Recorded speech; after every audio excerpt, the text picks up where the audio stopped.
They do have a timeout. Decide not to use it. Curry, way downtown. Bang! Bang! Oh, what a shot from Curry! What's up, everybody? My name is Ethan. This is Courtside TV. If you're new, don't forget to subscribe, and let's get into it. So, we had some really big news today. Giannis Antetokounmpo has signed his max extension with the Milwaukee Bucks, taking him out of the free agent pool next summer, taking him out of trade speculation for the season, and he is now locked up with Milwaukee long term.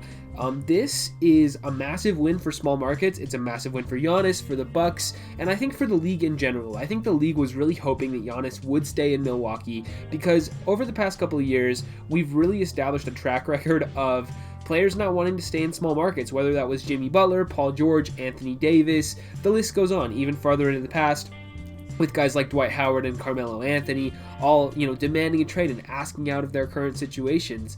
And so for Giannis, he decided to stay in Milwaukee. He decided he liked it there and he wanted to win there. And the Bucks, of course, are more than happy to oblige. I think the thing with Giannis, and part of the reason that he decided to stay, is because he grew up in Greece, right? He's not from here, and so Milwaukee is his home city in a way, right? He didn't grow up in America, so he doesn't have a home city to go back to. Like Kawhi and Paul George both wanted to go back to Los Angeles. They had grown up in the area. There's players who want to go, to New York because that's where they grew up or nearby or something like that, right? And so Giannis, he decided that Milwaukee was his home. He's been there since he was, 18 years old. And it's just good for the league and for him to be able to, ensure that long-term money. And I think that, the NBA should probably be pretty happy about this happening just because it means that the supermax, for all of its shortcomings, it did work in this instance. And so he is now locked up, and he is most likely going to remain a Buck for the duration of the contract. Now, of course, with everything that goes on with stars demanding out, and especially with the whole James Harden thing right now, you can never really be too sure, but at least for the time being, looks like Giannis is going to stay a Buck. As for the basketball thing for them, this creates a weird roster crunch kind of thing where they have to now, they're paying Giannis, they're paying Chris Middleton, they're probably going to have to pay Drew Holiday because he has a player option after this next year, so maybe they extend him relatively soon. And so with those three guys making a lot of money, they are not really going to have that much left over to work with. And they traded pretty much all their draft picks for Drew Holiday, so they really can't build through the draft either. So they have to either maybe flip Brook Lopez for pieces, flip him for a couple smaller contracts maybe to fill out this rotation. Not necessarily this year, but maybe next off season. Maybe that's turning Dante DiVincenzo and like a couple second-round picks into something. Maybe DJ Wilson steps up and becomes a player. Maybe Bobby Portis becomes something. That there's a couple guys on the roster that you can look to and say, okay, these guys might be some pieces for the Bucks for the future, or at least trade chips in at some point. Maybe there's even a Chris Middleton trade in a couple of years, just because if the trio of Giannis, Middleton, and Drew, they're going to be good, but what if they don't win a title in the next 2 to 3 seasons? They're going to be looking at, they might have to make some pretty big moves to shake up the roster. And so, we'll just have to see how things go with that. But that's the first thing I think of now when we're thinking of the basketball thing. With those three guys under contract, that's a lot of money to commit to those three. And not to say that it's not worth it. Those guys are good players, but they're going to have a little bit of a tougher time constructing a deeper roster around those three. And then the other thing that comes to mind here is, what kind of impact does this have on next summer's free agency class? Because we were talking about how 2021, wow, this is a loaded free agency class. There's going to be tons of guys available. And so teams were conserving all this cap space to be able to go out and sign a max player. But now within the past couple of weeks, we've seen LeBron James sign a contract extension, Anthony Davis sign a contract extension, Paul George signed one, now Giannis.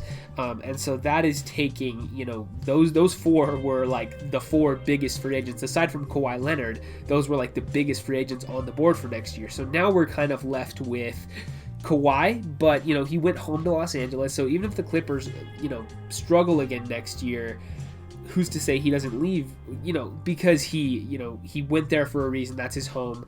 And it's hard to imagine after wanting to go back to LA for so long, he is going to move on so quickly. I mean, things can change pretty fast here, but we'll have to see what happens with Kawhi there. And then also with Rudy Gobert potentially signing an extension with Utah. That's yet to be seen. He still has, a week or so to get that extension in with them before the deadline. If not, then maybe they look to flip him this season, or, maybe re-sign him next summer. Who knows? That's kind of a fluid situation. And then when you're past the two of them, it's like Victor Oladipo, who knows what he's like, Mike Conley, DeMar DeRozan, LaMarcus Aldridge, guys who are probably past all-star status but are still good players. So that's going to be kind of interesting, specifically with the three teams that we know were pursuing Giannis through free agency next summer. There's three teams who were conserving max cap space. They had everything lined up, and clearly for the past couple of years have been planning around the possibility of getting Giannis. And those teams are the Toronto Raptors, the Miami Heat, and the Dallas Mavericks. All three of those teams have the capability to open up max cap space next summer to potentially sign Giannis or another player to a free agent deal, right? And so if it's not Kawhi or Rudy Gobert, there's really not anybody else out there who's worth max money. And so for Dallas, I want to quickly go through these three teams. So for Dallas, does this entice them into, potentially trying to bring in somebody else now? Because you don't have to commit, you don't have to save that money for next summer. Maybe you're more willing to do like a Tim Hardaway trade or a James Johnson trade for somebody making a little bit more long-term money. You can include some draft picks and maybe some of your younger pieces as well to try to bring in somebody else on that max contract, because you're not going to be able to get one next summer. So maybe there's a move there. Similar thing for the Miami Heat. They have all these team options lined up for next offseason, right?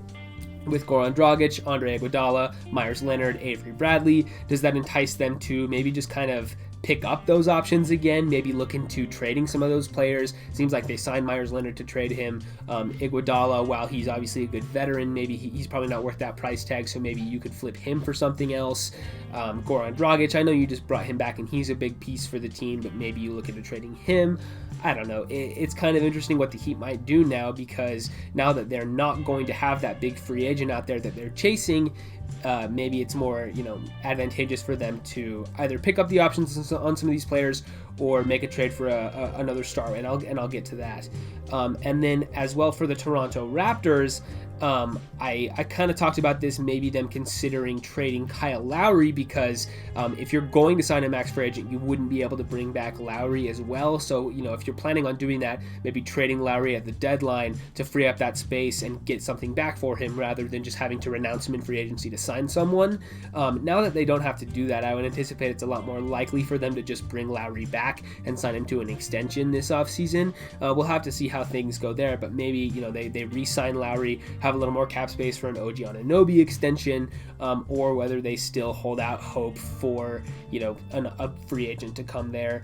Obviously, it's not Kawhi. Kawhi's not coming back to Toronto, so, maybe it's somebody else. Who knows? And then the other thing, specifically, less so for Dallas, but more specifically for Miami and Toronto, I think this puts them in a better position to want to trade for James Harden, because the one thing about it was like, okay, yes, they can give up all these assets and bring in James Harden, who's obviously a really good player, and he'll help them win this year, but in doing so, it takes them out of the running for Giannis next summer, and that was kind of a big question for some of those teams, because if you're conserving all this space for Giannis, you think you have a pretty good chance to sign him, but bringing in James Harden, obviously, that cap space is gone because he's under contract, so you're not going to have any space for a max free agent player. Now, for Miami, do they want to package together some of those expiring contracts, like I mentioned, along with Tyler Hero, future picks, a couple of their other young players, and make a trade package for James Harden? Same thing with Toronto. Maybe, if they offer up Pascal Siakam, or package together like maybe Kyle Lowry, or, you can cobble together like Norman Powell, Chris Boucher, Aaron Baines, and make up the money that way. There's a couple different routes you could go with a trade package, but maybe throw OG Anunoby in there as well.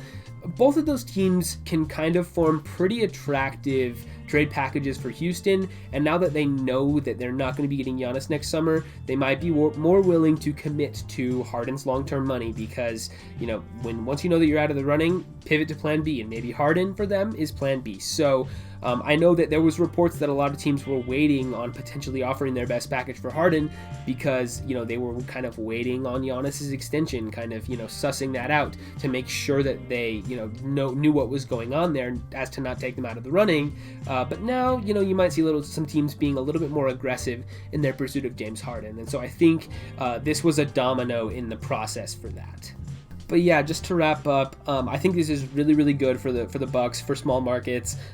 It's good for the league. It really is. I'm happy for Giannis. I'm happy for Milwaukee. And they're going to have a chance to put together a really good team over the next couple of years because now they just don't have this hanging over their heads. They can focus on building a good basketball team around Giannis without having to worry about having a plan B in case he leaves and all this sort of stuff. They committed fully this offseason by trading for Jrue Holiday. Yes, they botched the Bogdanovic thing, but that is what it is. At the end of the day, they still ended up getting it done, getting that Giannis extension on the books, and so now they can kind of focus on maximizing what they have for the next 4 to 5 years, and that I think is a really, really good thing for them, for the NBA. They're going to be scary in the Eastern Conference yet again, and so yeah, it's just a massive win I think for everybody involved in this, and I'm happy for it. Anyway, that's all I got on the Milwaukee Bucks signing Giannis to a contract extension and some of those ripple effects around the league, right? Because with something as big as this, there's always going to be butterfly effects, and so we might see some other moves in the coming days. But that's going to be all I have for you today. If you're new, don't forget to subscribe, leave a like, ring the bell if you want to, leave a comment letting me know what you guys think about this, what you think about Giannis extending, what this means for some of the other teams in the league. And with all that said, I will see you guys in the next one.